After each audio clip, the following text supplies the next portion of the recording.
GP ratings. Rating background से merchant navy में जाने के 3 तरीके हैं। एक STCW ओपन CDC, दूसरा 6 मंथ का जीपी रेटिंग्स और तीसरा 6 मंथ का CCMC कोर्स। अगर कोई मुझसे पूछे कि मर्चेंट नेवी में कैरियर बनाने के लिए ओपन CDC बेहतर रहेगा या 6 महीने वाला जीपी रेटिंग, तो मेरा औसत मत जो है वो 51% ओपन CDC के लिए है और 49% मत जीपी रेटिंग्स के लिए है। और इस वीडियो के अंत तक आप भी समझ जाएंगे कि ऐसा क्यों है। कुछ मामले में जीपी रेटिंग्स बेहतर होता है तो कुछ मामलों में ओपन CDC ही सही विकल्प होता है। एक भ्रम है कि ओपन CDC वालों को ITF स्टैंडर्ड की कंपनियां नहीं मिलती है और ना ही वे कभी ऑफिसर बन सकते हैं। ये गलत बात है। वे ITF कंपनियों में भी जाते हैं और ऑफिसर, इंजीनियर और मास्टर के रैंक पर भी सेल करते हैं। वो कैसे, इस वीडियो में आगे बताया गया है। तो ओपन CDC और जीपी रेटिंग्स के बीच तुलनात्मक विश्लेषण शुरू करने से पहले आपसे रिक्वेस्ट है कि इस वीडियो को लाइक और चैनल को सब्सक्राइब करके बेल आइकॉन के ऑल पर ज़रूर क्लिक कर दें, ताकि ऐसे ही वीडियो के नोटिफिकेशन सबसे पहले आप तक पहुंचता रहे और हमें इस तरह के वीडियो बनाते रहने का मोटिवेशन मिलता रहे। मर्चेंट नेवी जहाज़ पे जाने के लिए ओपन CDC वालों को 15-20 हज़ार रुपये में 15 दिन का 5 STCW कोर्स करना पड़ता है, जिसमें इंडोस नंबर भी मिल जाता है और फिर 700 वाले ओपन CDC येलो फीवर का टीका और पासपोर्ट तो रहता ही है, SID कार्ड भी बन जाता है। मतलब कुल मिला जुला कर 20 हज़ार रुपये और 1 महीने में ही आप जहाज़ पे जाने के लिए एलिजिबल हो जाते हैं। वहीं जीपी रेटिंग के परिप्रेक्ष्य में देखा जाए तो 2.5 लाख रुपए देकर 6 महीने तक कोर्स करना और ऊपर से 6 महीने का ट्रेनिंग पीरियड इतना कठोर, अनुशासनात्मक, बोरिंग और टार्चर भरा रहता है कि 6 महीना 6 साल के बराबर लगता है। 6 महीने के कोर्स के बाद तो लगभग 1 महीने तो उस सर्टिफिकेट के मिलने में लग जाते हैं। तो इस तरह कुल मिला जुला के जीपी रेटिंग से 2.5 लाख रुपए और 7 महीने के बाद आप मर्चेंट नेवी पे जाने के लिए एलिजिबल हो जाते हैं। तो जीपी रेटिंग ही जब करना है तो इससे बेहतर है कि IMO CT का एग्ज़ाम दे के DNS का कोर्स कर लें। खैर, वो अलग बात है। दूसरा पॉइंट है कि फ्रेशर ओपन CDC वालों को बिना एजेंट के थ्रू कोई जहाज़ नहीं मिलता है। फॉरेन गोइंग जहाज़ के लिए उन्हें कम से कम 2.5-3 लाख रुपए और इंडियन कोस्टल जहाज़ के लिए कम से कम 70-80 हज़ार रुपये एजेंट को ही देना पड़ता है।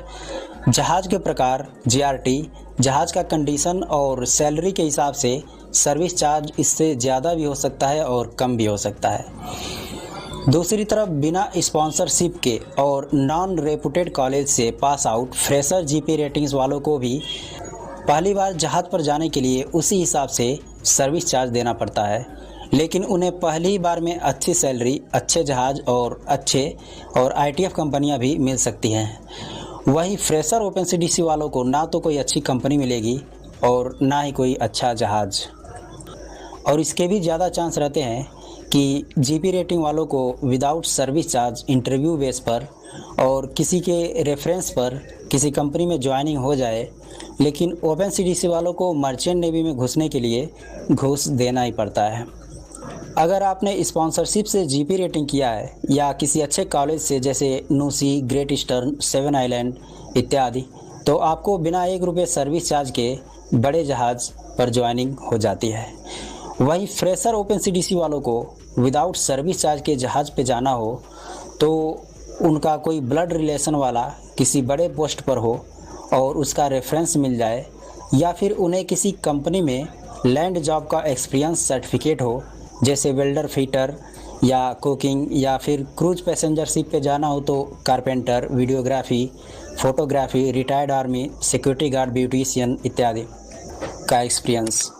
तीसरा पॉइंट है ओपन CDC वाले कहीं भी जा सकते हैं, जैसे oil rig, gas sector, offshore के सभी प्रकार के वेसल्स, क्रूज, पैसेंजर और मेन फ्लीट के कार्गो शिप। जबकि जीपी रेटिंग वाले भी सभी क्षेत्रों में जा सकते हैं, लेकिन वे tug boat, supply vessels, Indian coastal, passenger ship या ऑयल रिग जैसे प्रतिष्ठानों पे जाने के बजाय मेन फ्लीट के FG वेसल के कार्गो शिप को ही प्राथमिकता देते हैं। और देना भी पड़ेगा, क्योंकि महंगे दाम पर मटन खरीद के उसे सब्जी मसाला डालकर सब्जी की तरह तो नहीं बना सकते, लेकिन ओपनसीडीसी वाले सब्जी खरीदकर उसे मटन जैसा ज़रूर बना सकते हैं। पौष्टिकता भी सेम और स्वाद भी एक जैसा। और दूसरी बात कि ओपनसीडीसी पे आप गैली डिपार्टमेंट में भी जा सकते हैं, लेकिन 6 महीने कोर्स वाले जीपी रेटिंग के लिए ऐसा नहीं है। उन्हें जीपी रेटिंग के बजाय सीसीएमजी कोर्स ही करना पड़ेगा। अब प्रमोशन और सैलरी की बात करें तो जीपी रेटिंग वालों को 6 महीने में ही वॉच कीपिंग सर्टिफिकेट आ जाता है, जबकि ओपनसीडीसी वालों को 15 महीने सी टाइम के बाद वॉच कीपिंग आता है। तो इसीलिए जीपी रेटिंग वालों का प्रमोशन जल्दी हो जाता है, लेकिन ओपनसीडीसी वालों का प्रमोशन देर से होता है। और प्रमोशन जब होगा तो सैलरी भी उसी हिसाब से बढ़ेगा। इसीलिए जीपी रेटिंग वाले ओपनसीडीसी वालों से पहले अमीर हो जाते हैं। लेकिन इसका दूसरा भी पक्ष ये है कि 6 महीना जीपी रेटिंग का कोर्स, 1-2 महीना वेटिंग, और ऐसे ही ओपनसीडीसी वालों का 1 महीने का कोर्स और 1-2 महीना वेटिंग कर लें, तो उस हिसाब से तो अगर ऐसे देखा जाए तो जीपी रेटिंग वालों से पहले जहाज़ तो ओपनसीडीसी वालों को ही मिल जाएगा। तो खैर वो अलग बात है। बाकी सीओपी के लिए तो इन दोनों को वॉच कीपिंग पर 18 महीने का सी टाइम चाहिए होगा, यानी दोनों को सेम सी टाइम चाहिए होगा वॉच कीपिंग के बाद सीओपी के लिए। और उसके बाद इन दोनों को कोई भी कंपनी सेम सैलरी पर ज्वाइन करेगी। उस कंपनी के लिए ओपनसीडीसी और जीपी रेटिंग में कोई अंतर नहीं रहेगा। और सीओपी पे एक सेलिंग के बाद तो ओपनसीडीसी वालों को भी आईटीएफ कंपनियां ले लेगी। लेकिन जहाज़ पर रहन सहन की बात करें तो ओपनसीडीसी वाले थोड़ा उपेक्षित महसूस करते हैं जीपी रेटिंग वालों के सामने, भले ही काम दोनों को बराबर आता हो। अब अफसर बनने की बात करें तो ओपनसीडीसी वाले डीजी शिपिंग में सेकंड मेट या कोई भी एग्ज़ाम नहीं दे सकते हैं, मतलब इंडियन सीओसी उन्हें नहीं मिल पाएगा। लेकिन जीपी रेटिंग वाले डीजी शिपिंग में सेकंड मेट या कोई भी एग्ज़ाम दे सकते हैं और इंडियन सीओसी होल्डर वाला ऑफिसर बन सकते हैं। लेकिन इसका मतलब यह नहीं है कि इंडियन ओपनसीडीसी वाले ऑफिसर नहीं बन सकते हैं, वे भी बन सकते हैं। आजकल सैकड़ों कंपनियां हैं जो यूके सीओसी होल्डर्स, सिंगापुरी COC holders, Australian, Honduras, Belize, Panama इत्यादि सीओसी होल्डर्स को अफसर के तौर पे अपनी जहाज़ पे नौकरियां देती है। आप इनमें से कोई भी सीओसी निकलवा कर उस सीओसी को एक्सेप्ट करने वाली कंपनियों से कांटेक्ट कर सकते हैं।